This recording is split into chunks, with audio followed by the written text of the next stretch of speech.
kilo ata yun. 3 kilo. Matangkad eh. Ako, 5'6" lang ako. Siya siguro mga 5'9" siya, ganun. So, mahaba siya. Tapos kinatakutan. Akala ba, parang sikat siya doon sa barangay nila kasi ano daw, palagi daw yung nagbaboxing doon sa kuha nila. Sabi ko, paano ko tumatalo? Masikat pala to. So, nung girian na kami, kaya naman pala ko itong niya, yung suntok niya.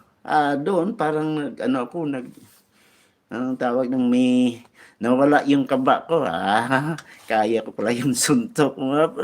Binubudigan. Boom, boom, boom, boom, boom. Pak! Nung ma-right hook ko, bagsak. Inanuhan ng referee.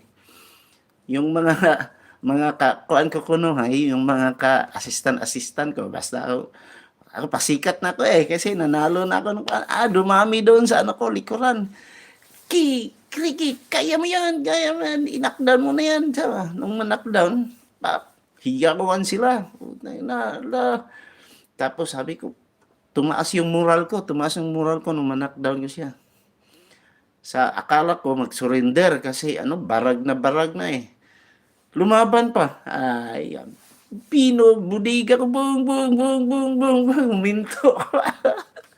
Sabi tumalikod, surrender. Yun. Another knockout TKO yung ko.